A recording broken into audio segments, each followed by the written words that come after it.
ଝାରଖଣ୍ଡ ମୁକ୍ତି ମୋର୍ଚ୍ଚା ବାରିପଦା ପୌରାଞ୍ଚଳରେ ଥିବା ରଘୁନାଥପୁର ମଇଲା ଖାଦାନରୁ ନିର୍ଗତ ହେଉଥିବା ବିଷାକ୍ତ ଧୂଆଁ ଏବଂ 15 ନମ୍ବର ୱାର୍ଡରେ ଥିବା ପୋଖରୀର ପୁନରୁଦ୍ଧାରକୁ ନେଇ ଆଜି ମୁଖ୍ୟମନ୍ତ୍ରୀ ମୋହନ ଚରଣ ମାଝୀଙ୍କ ଉଦ୍ଦେଶ୍ୟରେ ମୟୂରଭଞ୍ଜ ଜିଲ୍ଲାପାଳ ହେମକାନ୍ତ ସୟଙ୍କୁ ଏକ ଦାବିପତ୍ର ଜିଲ୍ଲା ସଭାପତି କୃଷ୍ଣ ଦାସଙ୍କ ତତ୍ତ୍ୱାବଧାନରେ ପ୍ରଦାନ କରାଯାଇଛି। ଏହି ଦାବିପତ୍ରରେ ଦାବିଗୁଡ଼ିକ ହେଲା ବାରିପଦା ସଦର ମହକୁମାରେ ଥିବା ମଇଲା ଖାଦାନରୁ ନିର୍ଗତ ହେଉଥିବା ଅହର ବିଷାକ୍ତ ଧୂଆଁ ବାହାରି ଆଖପାଖ ଅଞ୍ଚଳ ଦୂରେ ତଥା ରଘୁନାଥପୁର ହଦହଦି ଇନ୍ଦପାହି ବାଉରା ପ୍ରମୁଖ ଅଞ୍ଚଳରେ ବସବାସ କରୁଥିବା ଜନସାଧାରଣ ବିଭିନ୍ନ ରୋଗରେ ଆକ୍ରାନ୍ତ ହେବା ସହିତ ବହୁ ଅସୁବିଧାରେ ସମ୍ମୁଖୀନ ହେଉଛନ୍ତି। 20 ମାସ ବିତିଗଲାଣି ଗୋଟେ ଡକ୍ଟର ପୋଷ୍ଟିଂ ହଉନାହିଁ ଯେହେତୁ ସେ ଅଞ୍ଚଳରେ ଆମେ ବାରମ୍ବାର ଦାବି କରି ଆସୁଥିଲୁ ଏବଂ ଅନିର୍ଦ୍ଦିଷ୍ଟ କାଳ ପାଇଁ ଆମେ ଧାରଣା ଦେଉଥିଲୁ। ଏ ଧାରଣା ଚାଲୁ ରହିଛି। ଆପଣମାନେ ସମସ୍ତଙ୍କୁ ସୂଚାଇ ଦେବା ପାଇଁ ଚାହୁଁଛି ଯେହେତୁ ଆମର ଏ ଅଞ୍ଚଳର ଯୋଉ ଗଣମାଧ୍ୟମର ପ୍ରତିନିଧି ମାନେ ଅଛନ୍ତି ସେଠାରେ ଗାଇନିକ୍ ପେସେଣ୍ଟକୁ डेंटल डॉक्टर ट्रीटमेंट करछंती। ये हला डबल इंजन सरकार नमूना।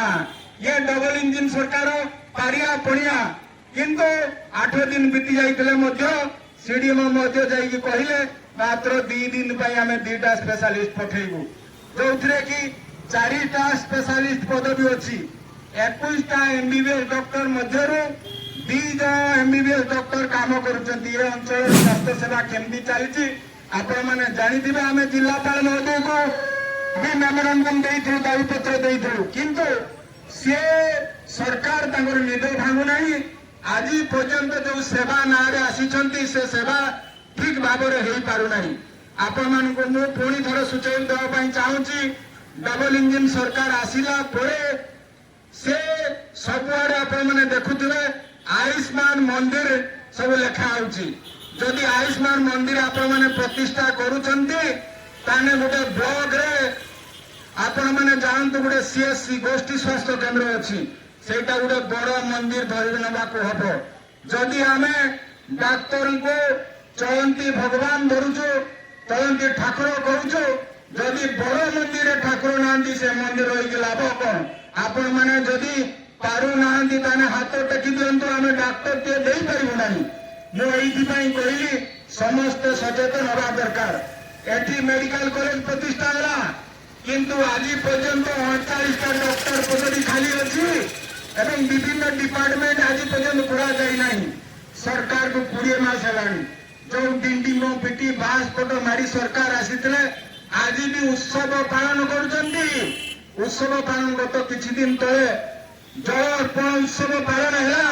से जल उत्सव मु सबुआड़े देखिली गोटे एडवर्टाइजमेंट बाहरी जल अर्पण उत्सव।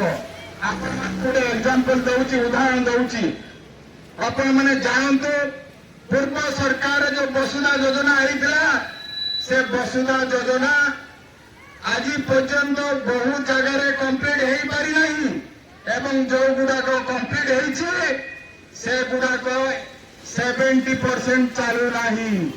सरकार मंत्री हूँ अंचल विधायक हूँ तल स्तर को जातु रिव्यू करंतु एवं प्रकृत तथ्य नहीं कि लोकों पाखु आसतु।